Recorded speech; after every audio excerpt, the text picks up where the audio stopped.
ஆண்டவராகிய இயேசு கிறிஸ்துவின் திருப்பதினாலே உங்களை மிகுந்த அன்போடு வாழ்த்துகிறேன்.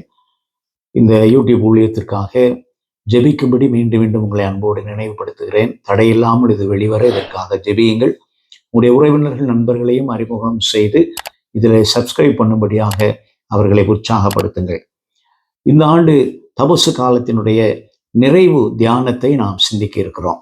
இதற்கு ஆதாரமாக எபேசியர்கள் நிருபம் 2ஆம் அதிகாரம் 16வது வசனத்தை உங்களுடைய கவனத்துக்கு கொண்டு வர விரும்புகிறேன்.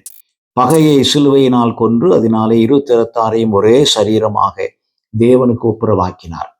இதற்கு முந்தின 2 வசனங்களும் இதோடு தொடர்புடைய வசனங்கள்.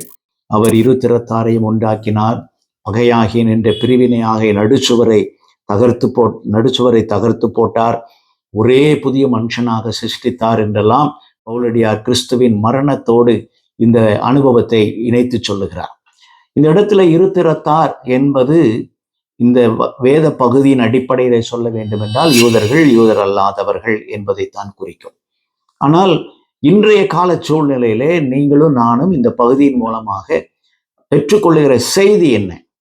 ஆண்டவர் சிலுவையின் வழியாக சமாதானத்தை சுவிசேஷமாக அறிவித்து தேவனுக்குள் நம் அனைவரையும் ஒப்புரவாக்கினார், ஒரே சரீரமாக மாற்றிவிட்டார். அருமையானவர்களே, இந்த சிலுவை ஏற்படுத்தின அநேக வரலாறுகள், இந்த சிலுவையினாலே உருவான அல்லது இந்த சிலுவையின் மூலமாய் காண்பிக்கப்படுகிற புதிய வாழ்க்கை முறையின் அம்சங்கள் என்ன என்றால், சமாதானம் நமக்கு அறிவிக்கப்பட்டது. நாம் எல்லாரும் இயேசு கிறிஸ்துவுக்குள்ளாக ஒப்புரவாக்கப்பட்டோம், ஒரே சரீரமாக உடலாக நாம் அனைவரும் இணைக்கப்பட்டோம். அன்புக்குரியவர்களே, இது எதை நமக்கு இந்த நாட்களில் நினைவுபடுத்துகிறது? நம்முடைய தனி வாழ்விலே நமக்குள்ளேயே இருக்கின்ற பிரிவினைகள், நம்முடைய குடும்பங்களுக்குள்ளாக இருக்கிற பிளவுகள், திருச்சபைக்குள்ளாக இருக்கிற பிளவுகள், சமுதாயத்தில் இருக்கிற பிரிவுகள், இவைகள் எல்லாவற்றிற்கும் தீர்வு காண்பதற்கு மனிதன் பல்வேறு விதங்களிலே முயற்சித்தாலும் அது எப்படி சாத்தியம்? சிலுவையின் வழியாகவே சாத்தியம். சிலுவை இதை நமக்கு ஏற்படுத்தி விட்டது, ஒப்புரவாக்குதலை நிறைவேற்றி விட்டது என்பதை நான் இந்த நேரத்தில் வலியுறுத்த விரும்புகிறேன். ஒருவேளை நீங்கள் அறிந்திருக்கலாம், சிலுவை 2 நேர்கோடுகளினாலே ஆனது. ஒன்று ஆண்டவருக்கும் எனக்கும் இடையே உள்ள தொடர்பு நேர்கோடு, இன்னொன்று படுக்கை கோடு, எனக்கும் பிறருக்கும் இடையே உள்ள தொடர்பு. இந்த 2 தொடர்புகளும் உறவுகளும் மிக மிக அவசியமானது.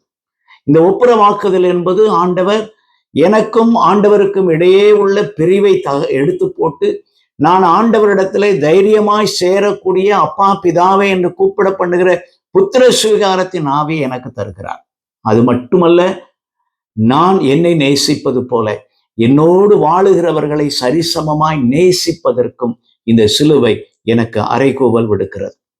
இந்த தபசு நாட்களின் நிறைவு பகுதியிலே இருக்கிறோம். அன்புக்குரியவர்களே, நம்முடைய உறவுகள் எப்படி இருக்கிறது?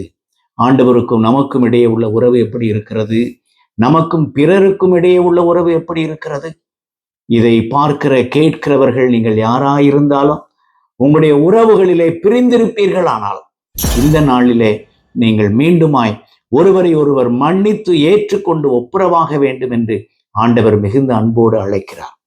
கணவன் மனைவியாக, பெற்றோர் பிள்ளைகளாக, சகோதர சகோதரிகளாக, எந்த நிலையில இந்த உறவு கேடுகளினாலே நீங்கள் பாதிக்கப்பட்டிருந்தாலும் நாம் ஒப்புரவாக வேண்டும் என்று அழைப்பை சிலுவை நமக்கு முன்வைக்கிறது. இந்த சிலுவையை எடுத்துக்கொண்டு இயேசுவை பின்பற்றுவோம். ஆண்டவர் நமக்கு உதவி செய்வாராக. ஆமென்.